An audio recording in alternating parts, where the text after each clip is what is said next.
네, 팩트 체크의 달인 목격자 K 모셨습니다. 어서 오십시오. 예, 자, 헌재 재판에서 지금 이제 그 가짜 뉴스들 그 동안에 우리가 쏘같은 게 하나하나 밝혀지고 있습니다. 뭐 그 전에 말씀드리고 싶은 건요. 네. 대통령 등판하셨다. 게임 끝났다. 그렇지. 분위기 확 달라졌어요. 예. 지금 헌재에서 뭐 재판했던 건 영상으로 계속 올라오고 있었습니다. 생중계만 안 했을 뿐이지. 계속 지금 나오고 예, 있어요. 수시간 지나면 계속 올라오고 있어서. 근데 사람들이 별로 안 봤습니다. 대통령 등판하시니까요. 이게 흥행 보증수표예요. 영상들이 채널에 그 인기도 없는 뉴스 하나 올리면 500명 보는 그 채널에서 이 영상들이 다 수십만씩 조회수. 예. 그리고 좋아요도 뭐 10,000개, 20,000개, 30,000개 이렇게 찍히거든요. 댓글도 그냥 완전히 지금 어떤 뭐 우리 우파 부흥회하고 있습니다.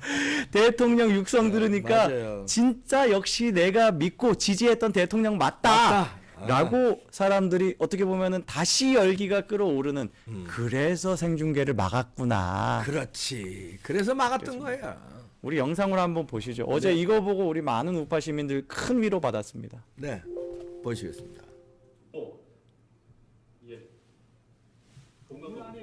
웃는 표정. 지금 웃는 표정. 요거 이제 캡처하면은 수방사 캡처하면은 이렇게 웃으시는 표정 나옵니다. 조금 전에, 조금 전에, 몇 초 전. 아, 조금 요 전에 부분. 예, 요 부분. 예. 전 전 대통령 이 웃음 보면서 좀- 뭐 대통령의 어떤 여유라던가 또 어떤 뭐랄까요? 이 급박한 상황에서도 흔들리지 않는 편안함이 느껴지는 거예요. 그리고 팩트 체크를 그때 변호사들한테 틀리면 그렇죠. 방금 진짜 보신 것처럼. 지금도 이렇게 치면서 예. 그 팩트를 예. 수정해 줍니다. 심지어 이제 재판관이 이제 김용현 증인한테 질문을 했을 때 저 질문은 지금 장관한테 하는 질문이 아니다 싶으면 본인이 나서 대통령이 제일 잘합니다. 본인 스스로 육성으로 대답하는 걸 보면서 대통령이 지금 주도하고 있다. 그럼. 이게 느껴질 수밖에 없어요. 그러니까 막 이미선 같은 사람은 막 표정 이상하게 지으면서 그런 이유로 계엄을 했다는 게 말이 됩니까? 뭐 이따위 이야기를 하는데 아이, 그런 거 오늘 보지도 않을게요. 예, 우리 지금 얼마나 김용현 장관과 대통령이 이 판을 뒤집어 놓으셨는지 일단 한 뭐 두세 가지 사례로 보겠습니다. 네, 하나씩 체크합니다. 요거 전에 뉴스가 있습니다. 예. 예, 이거요. 예, 요거죠. 김용현 장관이 어제 우리가 처음 듣는 이야기를 한 거예요.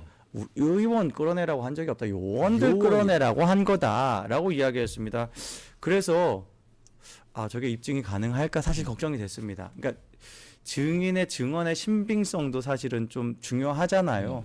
그리고 그 증인의 신빙성이 뭐 우리가 그 재판관 중에 우리바 연구의 그 재판관들 기대도 안 합니다. 그런데 좀 이렇게 뭐 중도에 있거나 보수에 있는 사람들이 편들어줄 만한 증언이면 좋겠다라는 생각으로 이거 입증이 됐으면 좋겠다라고 생각을 했는데 아니나 다를까 좌익들은요 이 신빙성을 깨기 위해서 이런 식의 프레임 짭니다. 바이든 날리면이랑 연결하는 거예요. 다음에 그게 오히려 입증해 준 것 같아. 오히려 그래요. 예. 왜냐하면 그게 가짜였거든. 그때 이 발언도 국회에서 이 쉐끼들이 승인 안 하면 바이든이 왜 쪽팔려요? 윤석열 대통령이 쪽팔리지. 그러니까 국회에서 앞에 대한민국 국회가 바이든이랑 뭔 상관입니까?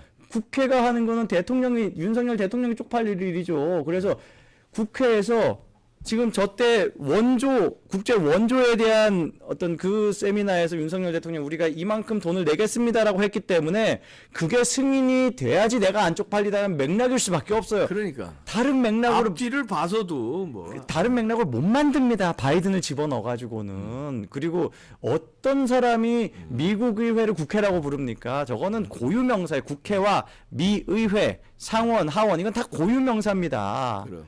미국도 국회가 있다 이렇게 얘기할 거예요. 국회라고 얘기 안 하잖아요. 미의회 이렇게 얘기해요. 네, 미의회. 아니면 하원, 예. 상원 이렇게 얘기해요. 정확히 그렇습니다. 거기에서 다 틀린 거예요. 그리고 자, 어디 대통령이 지금 미국의 우방의 의원들을 이 새끼들이라고 불러요. 예? 대통령이 이 새끼들이라고 부를 놈들은 반국가 단체 있습니다. 반국가 예, 단체. 반국가 세력. 예. 자세히 얘기 안 해도 아시죠? 예. 예. 그런 식의 프레임을 바로 기득권 매체들이 하지만 증거 앞에서는 무너집니다. 증거가 나와 버렸어요. 네. 곽종근 제가 이제 저번에 팩트 체크했던 네. 특전사령관이 있습니다. 영상 보여주세요. 예, 이제 으로부터 국회의사당 안에 있는 인원들을 의원들을 밖으로 딱 정직 잠깐. 요원들 요원들이라고 딱 나와. 요원들 팩트 체크 국회 딱 안에 나왔어. 있는 인원들 요원들 끌어내라는 뭐겠습니까? 계엄군 얘기잖아요. 그렇지. 요원입니다. 요원. 분명히 들으셨죠? 누가 국회의원을 요원이라고 불러요? 아니면 요인이라고 부르면은 헷갈릴 수도 있어요. 근데 요원은 헷갈릴 수가 없습니다. 아이, 그렇죠. 다시 한번 그 부분 다시 한번 네. 들어보시겠습니다. 잘 들으세요. 자, 요원들을 밖으로 다 조금 아파요. 조금 좀. 요원들을 밖으로 자, 요원들을 빼내. 바깥으로. 그러니까 김병주가 아차 싶은 거예요. 김병주가 요거 바로 이거를 사성장군 또 출신이거든. 덮어 씌웁니다. 프레임을 전환을 하는 거죠. 다시 한번 들어보겠습니다. 요거 보시고 다시 거기부터 다시 한번. 다시 앞으로 돌려가지고 거기부터 쭉 보시면 한번 들어볼게요. 요원들을 밖으로 이렇게 좀 빼내라. 지시를 국회의원들을요. 예. 본회의장에 있는 국회의원들을 밖으로 끌어내라. 예. 그 지시를 받았는데 지금 요거는 이제 우리가 돋보이기 착각을 유도하게 한 거예요. 예. 계속 이야기한 게 이 사람은 자기 어떤 자연적 자기 어떤 의견이 있을 텐데 국회의원들이 와가지고 압박해가지고 뭔가를 끌어냈다. 심지어 이거 다음에는 박범계가 이 사람을 회유했다라는 의혹까지 생기고 예. 그런 의혹이 커지기도 전에 박범계가 나와서 기자회견까지 하면서 안 했는데요라는 예? 네. 그런 상황까지 있지 않았습니까? 그 방송을 제가 여기서 열심히 했었죠. 그 상황이에요. 이 사람은 지금 회유 당해가지고 안 그래도 지금 도와주기로 했는데 실수로 지금 이 사람들이 싫어하는 요원이란 단어를 써버리니까 이 사람이 바로 정정했을 때 맞다 내가 이거 해주기로 했지라고 말 정정한 것처럼 보면은 이게 이해가 갈 겁니다. 그 이재명의 저 증거 위조할 때 그 위증교사. 위증교사 할 때 녹취 그거하고 거의 같은 겁니다. 예. 딱 그렇죠. 딱 예. 그겁니다. 여기에 이제 김용현 장관이요 이런 식의 답변도 합니다. 국회 봉쇄 말도 안 된다. 체포 그거 지시한 적도 없다라고 이야기하는데 일단 국회 봉쇄에 대해서는요. 국회 봉쇄를 하려면 수천 명이 필요하다. 지금 김용현 장관이 이제 시작부터 설명한 게 이거예요. 1군단 그리고 7군단인지 9군단인지를 뭐 수도권에 있는 그 군단들 복수의 군단들을 하면 2만 명 이상 지금 동원이 가능하다. 그렇게 하는 거다 원래. 우리가 장악을 목적으로 하면 그게 기본이다라고 이야기를 하면서도 그러면서도 김용현 장관은 내가 제안한 건 수천 명이다. 국회를 봉쇄하시려면 수천 명 하셔라라고 이야기한 거. 지금 대통령한테 국회 봉쇄에 대해서 언급한 것일 수도 있는 겁니다. 근데 네. 대통령이 그걸 그건 물렸다는 거예요. 대통령이 하지 말라는 거예요. 네. 그거. 예. 대통령의 명확한 의사가 바로 이 대화에 나오는 거예요. 그러니까 국회를 봉쇄하지 않겠다라는 대통령의 의지가 있기 때문에 250명이라는 숫자를 대통령이 이야기했다는 겁니다. 250명 그것도 사병은 쓰지 말고 그 정예 뭐랄까요? 그 초급 장교들 정예 장교들 위주로 하자. 왜냐면 실수하고 괜히 거기서 막 이제 뭐 난동 부리고 이럴 수 있으니까 흥분해가지고 거기에 실탄과 관련된 실탄 소지 안 하는 부분들 심지어 실탄을 지금 차에 보관할 거니까 그걸 챙기는 인원도 필요하다라는 이미 지금 해당하는 수방사와 특전사의 그 무전 내용들이 다 있습니다. 그런 게 다 나왔어요. 그러니까 지금 이 말이 맞는 거예요. 이 말을 입증하는 객관적 증거들은 이미 있습니다. 그런 것들을 가지고 오히려 왜곡해가지고 프레이밍 할 뿐이죠. 대통령은 250명 얘기했고 그랬더니 그거는 계엄이 안 된다. 계엄도 아니다라고 이제 장관이 만류하니까 그럼 30명 추가해서 280명 그렇게 지금 숫자가 나왔다는 거예요.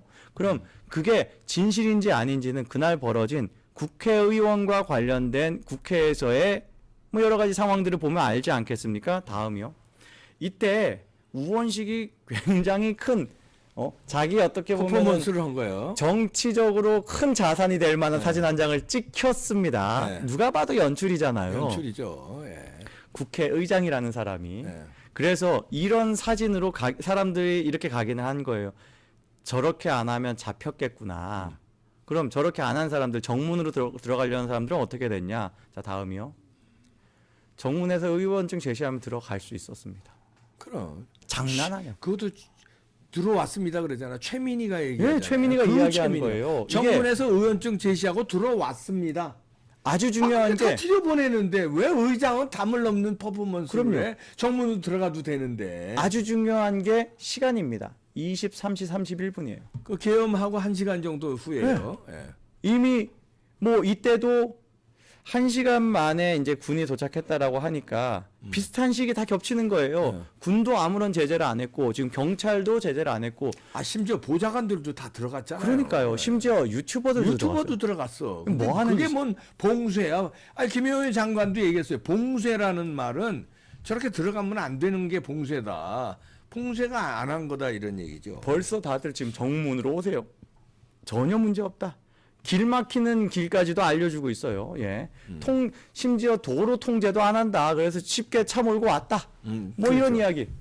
그러니까 애초에 저 당시 상황, 심지어 계엄한 지 1시간밖에 안 된 상황도 대통령 말이, 장관 말이 맞는 겁니다. 봉쇄 안 한 겁니다. 아 봉쇄를 했으면 다 이렇게 국회로 지금 오세요 다 그래요. 오히려- 다 들어갔다고 그러고 말도 오히려 안 되지. 국회의장이 야 이거 정문에서 출입시켜주면 어떡하지? 나 그럼 사진 못 찍잖아. 돌아가 담 넘어. 사진 찍었어? 언론사에 보내. 이 짓 했을 가능성이 있어 보입니다. 네, 오히려. 그러게. 다 연출이고 쇼 같다. 오히려 이 사람들이 입증해버렸다. 대통령의 주장이 맞다고. 예. 다음이요. 자, 이제 제가 뭐 이 영상을 보고 요 영상을 마무리하겠습니다. 네. 이 영상을 보면요. 대통령 계엄을 할 수밖에 없었던 그 상황에 대해서 국민들이 이해하기 쉬울 겁니다. 그러니까 요 지금 파트는 이 변호사는 어떤 부분을 담당을 했냐? 국회의 폭주에 대해서 다 이야기했는데 여러 가지 입법 폭주, 뭐 예산 폭주 그런 것들에 대해서 심지어 북중러와 관계돼서 얼마나 민주당이 편향적인지 대한민국 국익을 도외시하는지를 20분 동안 설명한 다음에 이제 결론 부분입니다. 이제 네. 틀어주세요. 속초사유에 포함되어 있었습니다. 도대체 이게 어느 나라 국회인지 눈과 귀를 의심하지 않을 수가 없습니다. 이런 입법들, 예산 삭감, 이게 진짜 우리나라, 우리 국민들을 위한 것이었는지 묻지 않을 수가 없습니다. 민주주의에서도 다수결이 절대적 정의는 아닙니다. 그런데 민주당은 다수의석을 악용하여 입법, 예산, 그리고 줄탄핵으로 3권 분립의 한 축인 행정부를 마비시켰고 또 다른 한 축인 사법부마저 억압해왔습니다. 제왕적 대통령이 아니라 제왕적 국회의 독재 시대입니다. 대통령은 오히려 무력감과 허탈함을 느꼈을 것입니다. 대한민국의 존립 자체를 흔드는 이런 헌정제서 파괴 상황에서 헌정제서 소위 책임과 있는 대통령은 어떤 고뇌를 해야 하고 어떤 선택, 어떤 정치적 결단을 해야 하는지 그냥 나라와 국민이 어떻게 되든 식물 대통령 소리 듣더라도 임기 무사히 잘 마치고 편안한 여생을 보내는 길을 택할 것인지 아니면 나라와 국민을 위해 대통령 직이라도 걸고 무엇이라도 해봤어야 하는지 민주주의와 다수 의석을 가장하여 민주주의를 공격한 것이라면 방어적 민주주의, 저항권의 발동으로라도 민주주의는 지켜져야 합니다. 김영환 장관님들 한 분 한 분께서 모두 대통령이라는 마음으로 그리고 지금 이 재판으로 대한민국과 우리 국민들의 운명이 결정된다는 막중한 책임감으로 깊이 100번 1000번 고민해 주시기를 부탁드립니다. 예, 이상 멈춰주세요. 결연한 표정 예, 보시죠. 아주 대통령. 뭐 지금 이 영상은요 채널 A도 표정에 대해서 제목을 달았어요. 내려보세요. 아 표정에 대해서 예, 보시죠. 표정 심각해졌다. 심각해져. 결연한 표정인데 무슨 표정이 심각해졌다. 결연한 표정이. 뭐 결연한 표정이기도 하죠. 그러니까 심각해진 건 뭐 부정적인 의미로 쓰지는 않았어요. 저거는 민주당이 예산 삭감한 것이 대한민국 안보를 흔드는 삼축 체계에 대해서 그러니까. 그리고 드론 사령부에 대해서 예산을 다 삭감해가지고 우리가 북한의 이런 비대칭 전력에 대해서 대응하지 못하게 완전히 무력화한 것에 대한 설명을 할 때 심각해지는 게 그게 뭐 당연한 거죠. 대한민국 국민이라면 국가를 걱정한다면 그렇게 생각할 수밖에 없고 그러면서 어떤 북중러에 대한 이야기 다시 언급을 했고 그리고 제가 가장 여러분들께 강조하고 싶은 말씀은 딱 그 마지막 직전에 나온 표현입니다. 예. 민주주의와 다수의석을 앞세워서 이용해서 민주주의를 파괴하는 것 거기에 우리가 저항해야 된다는 것 저항권이라는 걸 발동해야 된다는 것 그게 지금 대통령의 비상대권이었죠. 거기에 국민이 공감하냐 안 공감하냐 그 싸움이라고 봅니다. 근데 공감하고 있는 게 늘어나고 있다는 거고. 고든창도 그런 이야기를 했어요.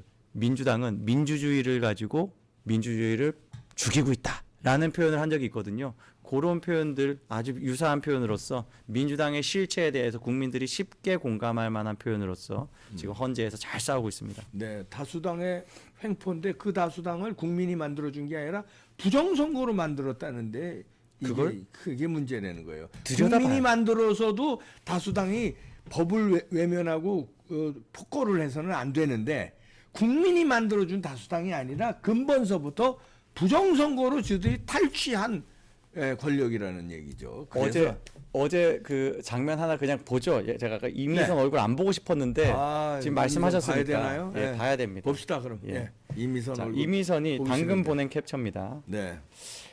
계엄의 목적이 야당에 대한 경종, 부정선거가 계엄의 이유가 되나요? 저런 표정. 자. 가소롭다는 듯이. 내가 그거 다 부정선거 다 덮을 건데 이런 표정처럼 느껴집니다. 국민들 중에 저 문장에 공감하는 사람 없을 겁니다. 그러니까 그 지금 거대 야당에 대한 경종은 이거 아니에요. 대통령은 이렇게 얘기 안 했습니다. 대통령은 국민에게 야당의 횡포를 알리고자 함이라고 표현을 했습니다. 국민을 향해서 지금 이 계엄을 한 것이다. 그 다음에 부정선거에 대한 이야기는 국민들이 부정선거가 계엄의 이유가 된다고 공감하는 사람이 훨씬 많을 것 같은데요. 부정선거를 밝히면 계엄에 할 필요가 없죠. 근데 그럼요. 법원하고 선관위가 한통속이라서 영장을 발부 안 하니까 그러니까 계엄할 수밖에 없는 거예요. 지구가 다 가장 강력한 이유가 저거예요. 지구가 다 선관위원장, 중앙선관위원장하고 지역선관위원장을 다 했잖아요. 그래서 누구가 다 지금 그 정말 무소불위 권력이 돼가지고 대한민국에서 사법부는 완전히 그냥 신이고 그러니까. 입법부는 왕인 것 같아요. 대통령은 그냥 잡범됐습니다. 지금 그러게. 가장 최약체가 됐습니다. 국민이 뒤집습니다. 예. 네, 목격자 K였습니다. 감사합니다.